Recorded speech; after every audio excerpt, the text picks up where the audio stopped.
So America's been dealing with a pretty big war in the New World, but it looks like somehow they're going to fight their way through it and defeat the French colonies and the French themselves. Right now, they're at 30 war score, so I have to give it to them. I didn't think they were going to survive this. I mean, compared to all the red that they were having to face, it didn't look good for them at all. America was forced to annul their alliance with the English, as well as the Spanish. I think just got. Wait a second. They used to have. Who was on their side before? Somebody was on their side. It wasn't. That's just America. They're fighting. Everyone's fighting just America. America had somebody else. I can't remember who it was. Maybe it was the Spanish. Maybe they were forced to peace out or something like that. But anyways, a few more wars have popped up. We'll see what the Americans can do in the future. Brazil is now fighting again Haiti, this time Denmark. And La Plata is not involved. Those alliances never probably formed back up. Another interesting one will be Byzantium versus Greece. This is really the only thing Byzantium can do at this point. The problem is that Greece is allied to Russia, so we'll see what happens there. India, again, going after their third war with Persia. Persia calling in Arabia. They have to have some sort of alliance, and Babylon will be helping out India. And then we have Poland versus Austria. Now, this is going to be another big one. So Byzantium they're facing too much here. I don't think they can just kind of cross off their list to take over Greece. So we'll have to keep an eye on this as well. I think it's pretty safe to say that India will take this away from Persia for the most part. Arabia might, geez, is Arabia only at like a 1 stack? Is their army really? Oh, no, they've got to be over here somewhere. Yeah, I'm thinking they're somewhere around here. Anyways, let's look deeper into this big war that popped up. Poland versus Austria, pretty much. Poland calling in Syria, England, and Alaska. Austria with Denmark and Byzantium. Ooh, I don't know about this one. I don't know, especially without Russia being involved. I don't know. Russia's going to be preoccupied with going after Byzantium. So it'll be, I think, pretty much just Denmark versus... It'll be Denmark and Austria versus Poland, which isn't too bad. I don't think England's going to play that big of a role at all, but we'll see. I think this is going to go to Denmark and Austria. Both of them being allied to each other, I think is a pretty powerful force that I think a lot of people underestimate. Ooh, this is a pretty big naval battle going on in the North Sea. Yeah, if Elizabeth loses these ships, then she will not be able to contribute anything to this war. She might even lose things, to be honest. Yep, look at that. Just like the English fleet dropping like flies. 30 ships with the Danish are at still, above 65. Wow. Yep, so I don't think England's going to play a major role at all. It'll just be Austria and Denmark versus Byzantium. Versus Poland. Byzantium won't play a major role, like I said, because Byzantium's occupied with Russia until one of those until that war is settled. I don't know what will happen. I'm surprised that Greece has made this much of a progress. That's kind of shocking. Remember, the Byzantium Empire is pretty scattered right now. I mean, the Russians really aren't even doing anything. All this stuff is their claim, though. Ooh. So Russia might have the... Oh, and look at that. Greece is giving this occupation up to Russia. That's very nice of them. Russia could desperately use this land. Again, they're growing in strength, but they need a little bit more to compete against the Polish and all their friends. So we will see what happens. Hey, what you doing? What are you doing? Oh, that's right. I forgot that Russia was fighting Denmark. But still, just Russia. Just leave them alone. Go after Byzantium. Denmark is preoccupied right now. They're pretty preoccupied with Poland. Ooh. Okay, that's a significant loss right there. Where are the Austrians? It looks like they might have lost a few battles. I mean, they're losing all their naval naval conflicts out here in the North Sea and the Baltic Sea. America's now at negative. America's now at positive for them. 39 war score. That could be pretty big. India at 23 against Persia. We've got the Mayans. Oh my gosh! Now the Mayans are facing the French and all the French colonies. So that will be interesting in North America. Again, North America is going to be, that is going to be interesting because now America has done enough damage, I think, for the Mayans to take this stuff over. Look, I don't think I mentioned this. Celtic Mexico down to about 6 provinces. But there is still no border between Spanish Colombia, but that will be only a matter of time. Mayans growing in strength, and as if we see kind of the collapse of the French colonies in North America, that's when we'll see the Mayans and the Americans really start to face off, I think. And you know, I think a big advantage that America could have is if they stay cool with California. If they stay cool with Spain, then that will be pretty big. That'll keep them the pretty big advantage. I think the other thing, oh, England's now colonizing Madagascar. It's like a three-way thing going on in Madagascar. England now also going after the Arabian Peninsula, so they're going after everything. They don't even care. Yeah, Persia's pretty much done. I don't think Arabia was going to contribute much at all anyways. This would be big for India, I think. India and Babylon. Babylon will get their cores back, I think. As well as, I mean, Siam didn't lose that much. They lost like 2 provinces. It's not that big of a deal. It could have been way, way worse. Yeah, it could have been way worse. So it's not too bad for them. And are they still allied? Yes, they are still allied. All right, and Polynesia also going after the Philippines, something to keep in mind. Indonesia, no, really, I don't think they're really worried about anything going on in kind of continental Asia anymore. I think they're focused now on what they should have been focused on a long time ago, is colonizing the Pacific Islands. So they are now doing that. Sri Lanka is fully under control of Venice. Oh, geez, yeah, the colonization is really, really crazy. Still, it's weird to see the Europeans still have so much success, though, in the colonial category. Okay, so anything else that's happened? Oh, America pieced out. Let's see what they took. Also, Poland. Oh, remember that Poland declared an offensive war against Austria. Something else to keep in mind. They're at -2 war score, so Austria is technically winning this. Okay. Wow. All right. Big, huge chunk they just took away from French Louisiana. Holy crap. That was almost like the Louisiana Purchase.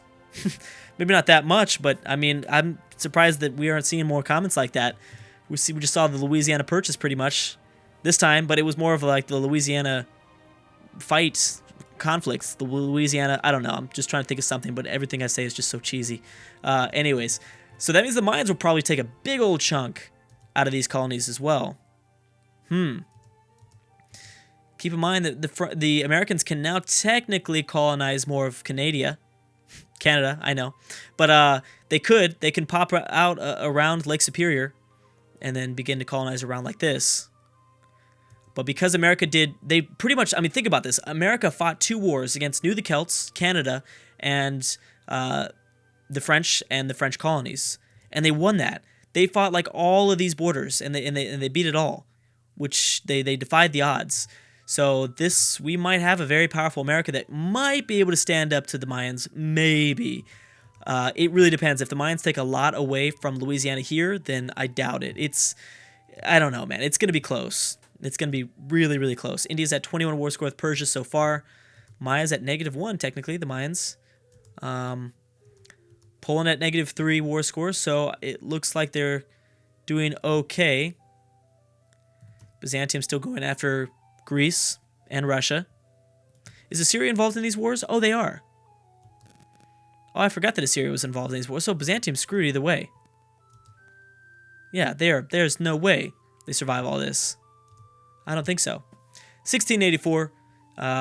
We should be coming close to about the 1890s. I'm sorry, 1690s by the end of this video. Hopefully, maybe if I go to speed 5. My only fear going speed 5 is that there's all these wars going on. We're going to have a crash. Don't want that to happen. Morocco now going after the Celts. Again, another Celtic coalition. We'll see how that plays out. Polish is now at 2 war score. I'm guessing if Assyria is contributing a bit more, that's going to obviously offer them more of an advantage. Much more of an advantage. Syrians are a pretty big deal. Poland's really been out of the spotlight for a while. I mean, Poland's been doing their own thing. The problem is that Poland is crushed between Venice, Austria, Denmark, and Russia. They can try. I mean, it's kind of a race to eat away at Byzantium, as they don't really have much of any friends. Yeah, I mean, I don't know. It's pretty much a race here. Wait, did Russia, what are you doing, man? Well, I guess Russia's kind of preoccupied with Denmark. But still, look at all this stuff that you can get. You have all these claims right here. All this stuff is claims that you could easily grab. Dang it, I forgot to look over development. We will look over that in the next video. Like the development map mode, I mean. Map modes. Not ledger or anything like that. Yeah, we'll look over that in the next video. So the Moroccans are going to take out the Celts, I think. I wonder if the Celts will get some sort of... ooh, and Brazil is dominating Haiti. Somewhat dominated. Yeah, I would say they're dominating Haiti. Who else got called into this war? Oh, Denmark. Yeah, Denmark's... No, Denmark doesn't care about what's going on in Latin America. Not right now when all these other wars are going on. Yeah, there's no way. China back at war with Indonesia. This time call... Whoa. Whoa. When did that alliance form? Oh, okay. So that must have formed just relatively recently. That's going to be a problem. We'll see if India has to face any of this, but still, India is really shooting itself in the foot here. About 6 videos ago, they also shot themselves in the foot when they declared on Persia a little bit too early. Obviously, they're doing fine now, but that was not a smart alliance to get up. You better hope that Polynesia or the Chinese don't cross any of this uncolonized territory, which they probably will, to be honest. Oh, man, and now you have to deal with rebels. Peasants. Peasants aren't as bad. They're not separatists. Better get out of that war with Persia, though, soon, man. You're going to have to get out of that war. 83 war score. Yeah, so you'll get out soon. Byzantium at negative 51 war score against Greece and Russia. Greece might even pick up some territory, surprisingly enough. So we have the Zulu and Morocco both going after the Celts now. The Polish are at negative 2 war score. Amazing. I'm actually also amazed that the Mayans don't have a bigger war score against the French. Well, that's because it was an offensive war. Ah, that's why. Because the Mayans had to declare war on the French overlords. They're not going to get anything done against the French in Western Europe. They might get some advantages against the colonies. So that's probably why this war score is never going to be that significant. America took so much because that was a defensive war for them. So they had the right to take all this stuff. Oh, man. This is just getting so messy. The politics and the wars, everything is just getting so messy around the world. Oh, I think India peaced out. Yes, they did. Let's go and check what they took. How much did they take? Wow. All right, so we're going to see if they can deal with those peasants, though. Oh, it looks like they already did. Somehow. And Babylon has made a slight comeback. It is incredible. Because Babylon looked like they had, for the most part, just been gone. Swedish Central Asia, the only place that Sweden's really going to be able to colonize from now on. And English Russia, I can't believe the English colonization game has been incredible. That's without Ireland, without the British Isles, full control over Ireland, or the British Isles, I should say. We really need to keep an eye on if they will stay safe here. Indonesia has... No, this is Babylon. Wait a second, who came in on... It's Babylon and India that both came to the aid of Indonesia, technically. So this is already under control. And actually, wait a second, was it an offensive war by Polynesia that was declared? No, but that was given to Polynesia. That was nice of China. So if they're going to head anywhere... I think they're going for India now. Are we going to see the first major conflict between India and China? Maybe not. They're going to head down south, take out Indonesia, and they might just go down here. Again, India desperately needs to avoid this. They need to get out of this war, let China take whatever they want, and hold on to their armies.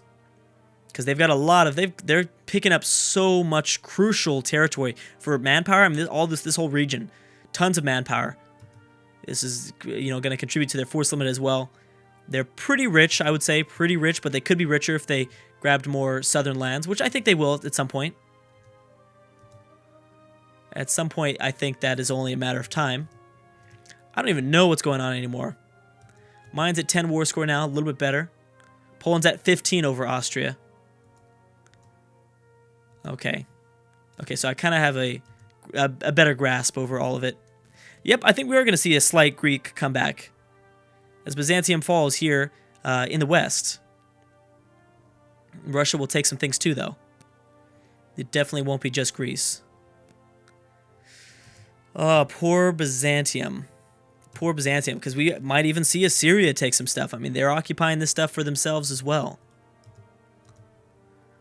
Oh, this is a massive mess, to say the least. Okay, so one war just ended. The Russian-Greek War. So Greece is somewhat back. Byzantium lost, all this stuff. Greece is kind of united now, which is nice. And Russia grabbed a few of their claims. Looks like only about 2. Assyria might grab everything else. They might. We'll see. So this is going to mean that, well, Austria and Denmark are still kind of screwed because Byzantium is under siege of Assyria. And Assyria is even in Polish territory, which is a big problem. Russia running back. Russia probably dealt a big enough damage, a big enough blow to Denmark. And Russia and Poland was probably too much for Denmark. They were doing good, but I think that was a little bit too much for them. Did the Mayans peace out? No, the Mayans did not peace out. March 1st, 1687. Yeah, this is definitely a little bit insane. I need to keep in mind, I need to remind myself to look over the map modes. I like to do them all in the beginning of the videos. Don't like to look at them late game of the videos. Geez, look at China. Oh my gosh. But I think that England's going to start to colonize Siberia, which will make things entertaining. Is this Venice here? Yes, it is. Venice going after Western Australia. All right. This has been fun. I'm gonna have to stop right there a little bit early, guys. We will see what happens in the resulting wars. Actually, I don't think we're gonna see these results here because I'm thinking I'm gonna push it for like maybe 13 years. I'd like to get to the 18th century already, but we'll see. Anyways, guys, thank you so much for watching, and I will see you guys next time.